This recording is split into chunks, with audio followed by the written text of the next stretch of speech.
அதிரடியாக மொசைக் பாதுகாப்பு உத்தியை ஆக்டிவேட் செய்த ஈரானிய கடற்படையினர். இந்த மொசைக் பாதுகாப்பு உத்தி என்றால் என்ன?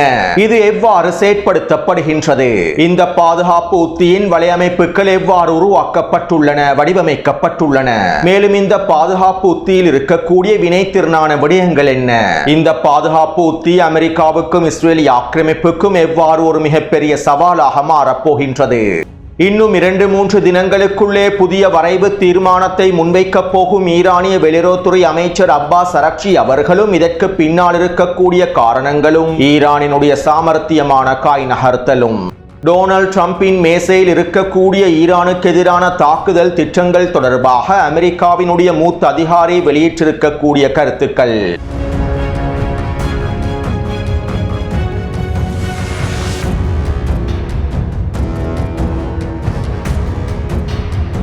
அமெரிக்கா மற்றும் ஈரானின் தாக்குதல் திட்டங்கள் தொடர்பாகவும் யெமன் ஹவுதி இராணுவத்தின் அதிரடியான சோதனைகள் தொடர்பாகவும் அமெரிக்க உச்சநீதிமன்றம் டொனால்ட் ட்ரம்புக்கு எதிராக வெளியிட்டிருக்கக்கூடிய தீர்மானங்கள் தொடர்பாகவும் பல முக்கியமான தகவல்களை உள்ளடக்கியிருக்கக்கூடிய காணொளியை இன்று மதியம் வெளியிட்டிருந்தேன். குறித்த காணொளியை பார்வையிட்டதற்கு பின்பு இந்த காணொளியை பார்வையிடுங்கள். மேலும் இன்று மதியம் வெளியிட்ட காணொளியின் லிங்கினை கீழே பதிவிட்டுள்ளேன். இஸ்ரேலிய ஆக்கிரமிப்புக்கான அமெரிக்க தூதர் மைக் ஹக்கபிக்கும் அமெரிக்காவினுடைய பிரசித்தி பெற்ற ஊடகவியலாளரான டக்கர் கார்ல்சனுக்கும் இடையிலே ஊடக நேர்காணல் ஒன்று நடைபெற்றிருந்தது. இந்த ஊடக நேர்காணலின் போது இஸ்ரேலினுடைய கிரேட் இஸ்ரேல் திட்டம் தொடர்பாகவும் இஸ்ரேலை விரிவுபடுத்துவது தொடர்பாகவும் அமெரிக்க தூதர் மைக் ஹக்கபியிடம் கேள்விகள் எழுப்பப்பட்டன.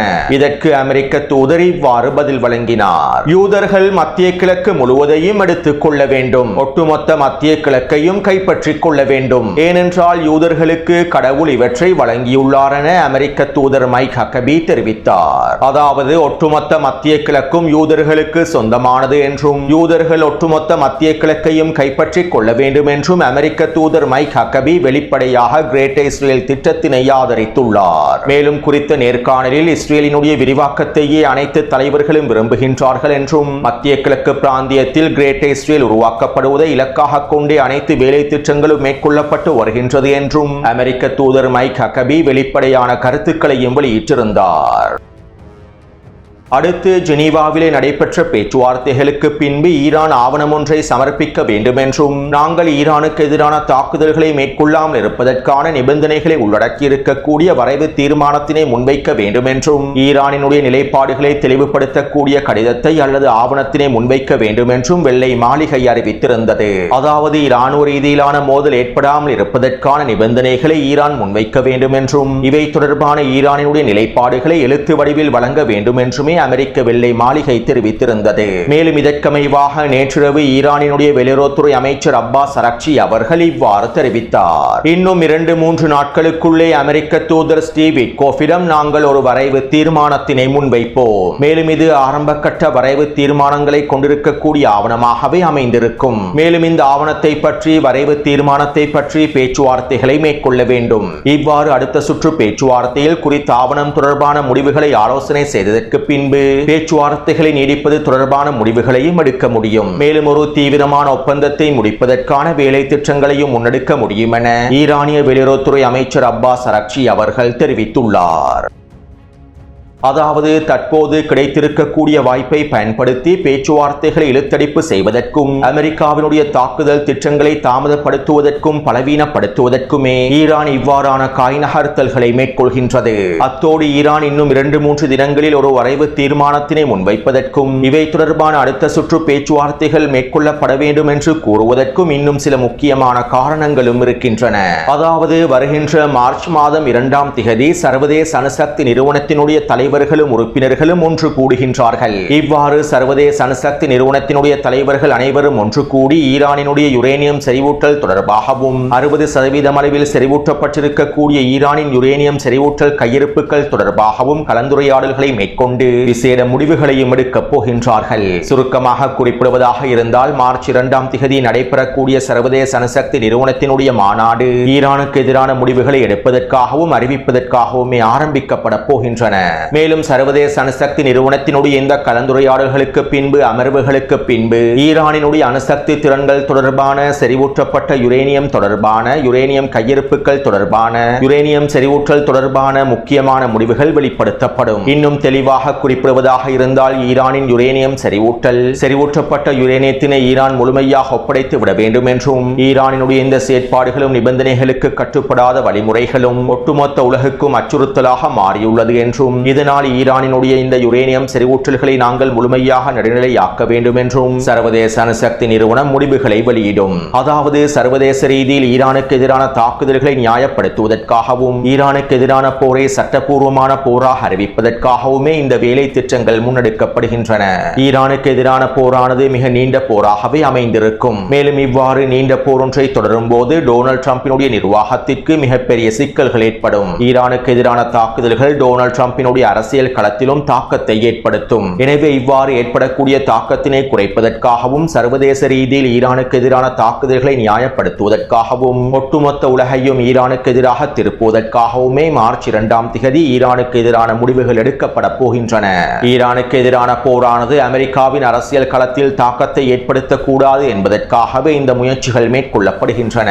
எனவே இப்படியான நிலைமையில் மார்ச் 2ஆம் தேதி வரை பேச்சுவார்த்தைகளை இழுத்தடிப்பு செய்வதற்காகவும் ஈரானுக்கு எதிராக தீர்மானங்கள் சர்வதேச ரீதியில் எடுக்கப்படக்கூடாது என்பதற்காகவும் இவற்றை தடுத்து நிறுத்துவதற்காகவுமே தற்போது ஈரான் இவ்வாறான வரைவு தீர்மானங்களை முன்வைத்து காய் நகர்த்தல்களை மேற்கொண்டுள்ளது. அத்தோடு இந்த நிலைமைகள் தொடர்பாக அமெரிக்காவினுடைய மூத்த அதிகாரி ஒருவர் எக்ஸியோஸ் ஊடகத்திடம் இவ்வாறு தெரிவித்துள்ளார். அரசியல் ரீதியாக உள்நாட்டில் விற்பனை செய்யக்கூடிய அதிகளவான பலனை பெற்றுத்தரக்கூடிய ஒரு ஒப்பந்தத்தையே ஜனாதிபதி டொனால்ட் ட்ரம்ப் விரும்புகின்றார். ஈரானியர்கள் ஒரு தாக்குதலை தடுப்பதற்கு விரும்பினால் நாங்கள் மறுக்க முடியாத வாய்ப்புகளை நாங்கள் மறுக்க முடியாத சலுகைகளை அவர்கள் எங்களுக்கு வழங்க வேண்டும். ஈரானால் எங்களுக்கு வழங்கப்படும் சலுகை அதை மறுப்பதற்கு தயங்கக்கூடிய வகையில் அமைந்திருக்க வேண்டும். அவ்வாறானதொரு சலுகையையே டொனால்ட் ட்ரம்ப் விரும்புகின்றார். மேலும் இவ்வாறு ஒரு சலுகையை ஈரானியர்கள் வழங்கினால் நிச்சயமாக ஒப்பந்தத்தை எட்ட முடியும். மேலும் தாக்குதல்களையும் தடுத்து நிறுத்த முடியும். ஆனால் ஈரானியர்கள் தொடர்ந்து வாய்ப்புகளை தவறவிட்டு வருகின்றார்கள். ஈரானியர்கள் எங்களுடன் விளையாடுகின்றார்கள், எங்களை ஏமாற்றுகின்றார்கள். ஜனாதிபதி டொனால்ட் ட்ரம்ப் இன்னும் தாக்குதல்களை மேற்கொள்வதற்கு முடிவு செய்யவில்லை. மேலும் அவரிடம் பல திட்டங்கள் இருக்கின்றன. ஆயத்துல்லாவையும் அவருடைய மகனையும் ஏனைய முல்லாக்களையும் அளிப்பதற்கான திட்டங்கள் இருக்கின்றன. ஈரானுக்கு எதிராக வீரியமான வேறு விதத்தில் தாக்குதல்களை மேற்கொள்ளக்கூடிய திட்டங்களும் இருக்கின்றன. ஈரானுக்கு எதிராக மேசையில் வைக்கப்பட்டிருக்கக்கூடிய திட்டங்களில் ஜனாதிபதி டொனால்ட் ட்ரம்ப் எதை தெரிவு செய்வார் என்று யாருக்கும் தெரியாது. மேலும் இந்த தாக்குதல் திட்டங்கள் சரியான நேரத்தில் ஜனாதிபதி டொனால்ட் ட்ரம்பினால் மேற்கொள்ளப்படும் தீர்மானிக்கப்படும் என அமெரிக்க மூத்த அதிகாரி எக்ஸியோஸ் ஊடகத்திடம் தெரிவித்துள்ளார். அத்தோடு அமெரிக்கா ஈரானின் வரைவு தீர்மானத்தை பார்வையிட்டு ஈரானுக்கு சலுகைகளை வழங்குவதற்கு தயாராக இருப்பதாகவும் ஈரானின் யுரேனியம் செறிவூட்டல்கள் அணு ஆயுதத்தினை உற்பத்தி செய்யாது என்று உறுதி செய்யப்பட்டால் செறிவூட்டல்களை பூஜ்ஜியமாக்காமல் ஓரளவு செறிவூட்டுவதற்கான அனுமதியை வழங்குவதற்கும் டொனால்ட் ட்ரம்பினுடைய நிர்வாகம் ஆலோசனை செய்து வருவதாகவும் பல ஊடகங்களின் மூலமாக செய்திகள் வெளியாகியுள்ளன. உண்மையில் இந்த செய்திகள் அனைத்தும் போலி பிரச்சாரங்களாகும். அது மட்டுமல்லாமல் இந்த பேச்சுவார்த்தைகள் ஒருபொழுதும் வெற்றியளிக்கப் போவதில்லை என்றும் சில காய் நகர்த்தல்களுக்கு இவை பயன்படுத்தப்பட்டிருப்பதாகவும் ஈரானிய ஆதாரங்களும் செய்திகளை குறிப்பிட்டுள்ளன.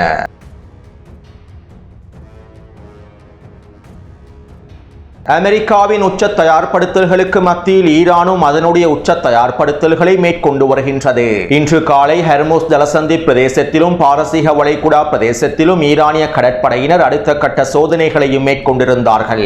அதாவது ஈரானிய கடற்படையினர் வான் பாதுகாப்பு ஏவுகணை பயிற்சிகளை சோதனைகளை மேற்கொண்டிருந்தார்கள். ஈரானின் போர்க்கப்பல்களையும் கடற்படையையும் இலக்கு வைத்து மேற்கொள்ளப்படக்கூடிய தாக்குதல்களை முறியடிப்பதற்கான வான் பாதுகாப்பு ஏவுகணை சோதனைகளையே மேற்கொண்டிருந்தார்கள். மேலும் குறித்த சோதனை தொடர்பான காணொளிகளை டெலிகிராம் சேனலில் பதிவிட்டுள்ளேன். அடுத்து ஈரானிய IRGC கடற்படையினர் மொசைக் பாதுகாப்பு உத்தியை ஆக்டிவேட் செய்துள்ளார்கள். இந்த மொசைக் பாதுகாப்பு உத்தி என்பது பரவலாக்கப்பட்ட தலைமைகள் என்கின்ற கொள்கைகளுக்கு அடிப்படையாக உருவாக்கப்பட்டுள்ளது. எதிரியின் எந்த ஒரு திடீர் தாக்குதலையும் செயல்திறன்களையும் ஒரு நீடித்த போர்க்களமாக மாற்றுவதன் மூலமாக நடுநிலையாக்கக்கூடிய நோக்கங்களையே கொண்டுள்ளது. இந்த மொசைக் பாதுகாப்பு உத்தியின் செயற்பாட்டு அரங்கை கட்டமைப்பு ரீதியாகவும் செயற்பாட்டு ரீதியாகவும் சுயாதீன நவீன தற்காப்பு திறன்களாக பிரிக்கின்றது. அதாவது இந்த மொசைக் பாதுகாப்பு உத்தியானது கட்டமைப்பு ரீதியாகவும் செயற்பாட்டு ரீதியாகவும் வடிவமைக்கப்பட்டுள்ளது. மேலும் இந்த மொசைக் பாதுகாப்பு உத்தியின் கட்டமைப்பின் முதுகெலும்பாக சிறிய மொபைல் படைக்குழுக்களே காணப்படுகின்றன. அதாவது பெரிய படைப்பிரிவுகளாக அல்லாமல் சிறிய படைப்பிரிவுகளாக மொபைல் படைப்பிரிவுகளாகவே உருவாக்கப்பட்டுள்ளன, வடிவமைக்கப்பட்டுள்ளன. மேலும் இந்த சிறிய மொபைல் படைப்பிரிவிலே 50 தொடக்கம் 100 வரையிலான போராளிகள் இருப்பதாகவும் தெரிவிக்கப்படுகின்றது. மேலும் இவ்வாறு ஆயிரக்கணக்கான மொபைல் படைப்பிரிவுகள் உருவாக்கப்பட்டுள்ளன. அத்தோடு மொசைக் பாதுகாப்பு உத்திற்கமைவாக இந்த மொபைல் படைப்பிரிவுகளுடைய கட்டமைப்பானது ஈரானின் மத்திய கடற்படை கட்டளை தளத்தோடு முழுமையாக இணைக்கப்படவில்லை. அதாவது இந்த ஆயிரக்கணக்கான மொபைல் படைப்பிரிவுகளுக்கு ஏற்கனவே உத்தரவுகளும் வழிகாட்டுதல்களும் வழங்கப்பட்டுள்ளன. போர்க்களத்தில் ஈரானிய கடற்படை மத்திய கட்டளை தளத்தின் உத்தரவுகளுக்கு அமைவாகத்தான் இவர்கள் செயற்பட வேண்டும் என்கின்ற தேவையில்லை. ஈரானுக்குள்ளே இருக்கக்கூடிய ராடர் கருவிகளை இலக்கு வைத்து தாக்குதல்கள் மேற்கொள்ளப்பட்டாலும், தொடர்பாடல் வலையமைப்புகள் முழுமையாக துண்டிக்கப்பட்டாலும், கடற்படை தளபதிகள் தலைமைகள் படுகொலை செய்யப்பட்டாலும் இந்த ஆயிரக்கணக்கான மொபைல் படைகளின் செயற்பாடுகளுக்கும் தாக்குதல் திட்டங்களுக்கும் எந்தவிதமான பாதிப்பும் ஏற்படாது. ஏற்கனவே இவர்களுக்கு தேவையான வழிகாட்டுதல்களும் தாக்குதல் திட்டங்களும் வழங்கப்பட்டிருப்பதனால் குறித்த மொபைல் படைப்பிரிவினுடைய தலைவருடைய உத்தரவுக்கு அமைவாகவே அவர்கள் செயற்படுவார்கள். சுருக்கமாக குறிப்பிடுவதாக இருந்தால் மொசைக் பாதுகாப்பு உத்தியினுடைய கட்டமைப்பானது தலைவர்களுடைய தலைமைகளுடைய வழிகாட்டுதல் இல்லாமலேயே, நேரடியான உத்தரவுகள் இல்லாமலேயே போர்க்களத்தில் தாக்குதல் திட்டங்களை மேற்கொள்வதற்காக நடைமுறைப்படுத்துவதற்கான முழுமையான சுதந்திரத்தை வழங்குகின்றது. மேலும் இது விரைவான செயற்பாடுகளுக்கும் உதவுகின்றது. அதே போன்று இந்த மொசைக் பாதுகாப்பு உத்திக்கு அமைவாக செயற்பாட்டு திறன்கள் ஒரு மிகப்பெரிய வலையமைப்பாகவே வடிவமைக்கப்பட்டுள்ளன. அதாவது கடற்படை ஆயுதங்கள், வேகப்படகுகள், தேவையான ஒட்டுமொத்த இராணுவ தளவாடங்களும், நிலத்தடி சுரங்கப்பாதைகள், கடலுக்குள்ளே இருக்கக்கூடிய சுரங்கப்பாதைகள், உருமறைப்பு செய்யப்பட்டிருக்கக்கூடிய உள்நாட்டில் இருக்கக்கூடிய தளங்களுக்குள் பாதுகாப்பாக வைக்கப்படும். மேலும் தேவைக்கேற்ப இந்த கடற்படை ஆயுதங்களையும் வேகப்படகுகளையும் கடல் பிரதேசங்களை நோக்கி வேகமாக நகர்த்துவதற்கான வலையமைப்பும் உருவாக்கப்பட்டுள்ளன. குறிப்பாக கடல் பிரதேசத்திற்குள்ளே தாக்குதல்களை மேற்கொள்வதற்கான ஆயுத பரிமாற்றம் ஒரு மிகப்பெரிய வலையமைப்பின் மூலமாக நிலத்தடி சுரங்கப்பாதைகள் மூலமாக மேற்கொள்ளப்படும். அத்தோடு ஹெர்முஸ் ஜலசந்தி பிரதேசத்திலும் பாரசீக வளைகுடா பிரதேச எதிரினுடைய சரக்கு கப்பல்கள், வணிக கப்பல்களை இலக்கு வைத்து தாக்குதல்களை மேற்கொள்ளக்கூடிய, இந்த கப்பல்களை கைப்பற்றக்கூடிய அனைத்து தாக்குதல் திட்டங்களும் இவர்களுக்கு வழங்கப்பட்டுள்ளன. இன்னும் தெளிவாக குறிப்பிடுவதாக இருந்தால் உருவாக்கப்பட்டிருக்கக்கூடிய ஆயிரக்கணக்கான மொபைல் படைப்பிரிவுகளுக்கு கப்பல்களை இலக்கு வைத்து தாக்குதல்களை மேற்கொள்வதற்கான, கப்பல்களை கைப்பற்றுவதற்கான எல்லாவிதமான பயிற்சிகளும் தாக்குதல் திட்டங்களும் முன்பே வழங்கப்பட்டுள்ளன. இதனால் போர்க்களத்திலே இராணுவ கப்பல்களை இலக்கு வைத்து தாக்குதல்களை மேற்கொள்வதற்கும், சரக்கு கப்பல்களை இலக்கு வைத்து தாக்குதல்களை மேற்கொள்வதற்கும், அவற்றை கைப்பற்றுவதற்கும் கடற்படை தளபதிகளினாலும் மத்திய கட்டளை தளத்தினாலும் உத்தரவுகள் பிறப்பிக்கப்பட தேவையில்லை. அதே போன்று மொசைக் பாதுகாப்பு உத்திக்கு அமைவாக இந்த தாக்குதல் திட்டங்களை முன்கூட்டியே வடிவமைப்பதற்கு இருக்கக்கூடிய மிக முக்கியமான காரணங்களில் ஒன்றாக ஹெர்முஸ் ஜலசந்தி பிரதேசத்தினுடைய புவியியல் அமைப்பும் காணப்படுகின்றது. அதாவது ஹெர்முஸ் ஜலசந்தி பிரதேசம் 21 மைல் அகலத்தை கொண்டுள்ளது. இதிலே 3 மைல் அகலத்தில் தான் கப்பல் போக்குவரத்து நடைபெறுகின்றது. 3 மைல் அகலத்திற்குள் தான் இரு திசையிலும் கப்பல் போக்குவரத்து நடைபெறுகின்றன. இதனால் ஹெர்முஸ் ஜலசந்தி பிரதேசத்திலே குறித்த 3 மைல் பிரதேசத்தில் கப்பல்களை கைப்பற்றுவது மிலகுவான விடயமாகும். மேலும் மொசைக் பாதுகாப்பு உத்திக்கு அமைவாக உருவாக்கப்பட்டிருக்கக்கூடிய வலையமைப்புகளை பயன்படுத்தியே வடிவமைக்கப்பட்டிருக்கக்கூடிய திட்டங்களுக்கு அமைவாகவே மொபைல் படைப்பிரிவுகள் குறித்த கப்பல்களை இலக்கு வைத்தும், மொபைல் படைப்பிரிவுகள் குறித்த கப்பல்களை இலக்கு வைத்தும் தாக்குதல்களை மேற்கொள்வார்கள். அது மட்டுமல்லாமல் ஹெர்முஸ் ஜலசந்தியின் 21 மைல் பிரதேசத்தையும் இந்த மொபைல் படைப்பிரிவுகள் முழுமையாக முற்றுகையிட்டு விடுவார்கள். நீருக்குள்ளேயும் நீருக்கு வெளியேயும் குறித்த பிரதேசத்தினை முழுமையாக முற்றுகையிட்டு விடுவார்கள். இந்த சந்தர்ப்பத்தில் ஆக்கிரமிப்பாளர்கள் குறித்த மொபைல் படைப்பிரிவுகளை இலக்கு வைத்து தாக்குதல்களை மேற்கொள்ளலாம். அவ்வாறு தாக்குதல்களை மேற்கொண்டாலும் எஞ்சிருக்கக்கூடிய ஆயிரக்கணக்கான மொபைல் படைப்பிரிவுகள் குறித்த பிரதேசத்திற்கு வருகை தந்து விடுவார்கள். அதாவது ஒரே தடவையில் அமெரிக்காவினால் இந்த மொபைல் படைப்பிரிவுகளை அழிக்க முடியாது. அமெரிக்கா தொடர்ச்சியாக 10 நாட்களாக மொபைல் படைப்பிரிவுகளுக்கு எதிராக தாக்குதல்களை மேற்கொண்டாலும் 11வது நாளிலும் ஆயிரக்கணக்கான மொபைல் படைப்பிரிவுகள் களமிறக்கப்படுவார்கள். 50 தொடக்கம் 100 போராளிகள் என ஆயிரக்கணக்கான போராளிகள் தொடர்ச்சியாக களமிறக்கப்படுவார்கள். எனவே மொசைக் பாதுகாப்பு உத்திக்கு அமைவாக இந்த வேலை திட்டங்களின் விளைவாக இந்த மொபைல் படைப்பிரிவுகளுடைய தாக்குதல்களை அமெரிக்காவினால் தடுத்து நிறுத்த முடியாமல் போய்விடும். அத்தோடு இந்த மொசைக் பாதுகாப்பு உத்தியில் இருக்கக்கூடிய இன்னொரு மிக முக்கியமான விடயம் என்னவென்றால் உள்நாட்டில் இருக்கக்கூடிய பசிச் படைப்பிரிவுகளோடு ஒன்றிணைக்கப்பட்டுள்ளன. பசிச் படைப்பிரிவில் இருக்கக்கூடிய மிக முக்கியமான படைப்பிரிவுகளான ஆஷுரா மற்றும் இமாம் ஹுசைன் படைப்பிரிவுகளோடு ஒன்றிணைக்கப்பட்டுள்ளன. மேலும் இது ஈரானினுடைய ஒட்டுமொத்த கடல் பிரதேசங்களிலும் கடல் பிரதேசங்களை அண்டியிருக்கக்கூடிய நகர்ப்புறங்களிலும் முழுமையாக வடிவமைக்கப்பட்டுள்ளன. சுருக்கமாக குறிப்பிடுவதாக இருந்தால் மொசைக் பாதுகாப்பு உத்திற்கமைவாக ஈரானினுடைய ஒட்டுமொத்த கடல் பிரதேசங்களையும் ஒன்றிணைத்து ஆயிரக்கணக்கான மொபைல் படைப்பிரிவுகளை களமிறக்கி ஈரானிய கடற்படையின் மத்திய கட்டளை தளத்தின் உத்தரவுகள் இல்லாமல் சுயாதீனமாக தற்காப்பு செயல்முறைகளை மேற்கொள்ளக்கூடிய தாக்குதல்களை மேற்கொள்ளக்கூடிய மிகப்பெரிய வலையமைப்பையே ஈரானிய இராணுவத்தினர் உருவாக்கியுள்ளார்கள். தற்போது இந்த ஒட்டுமொத்த வலையமைப்புகளையும் தயார் நிலையில் இருக்க வேண்டும் என்பதற்காகவே மொசைக் பாதுகாப்பு உத்தியையும் ஆக்டிவேட் செய்துள்ளார்கள்.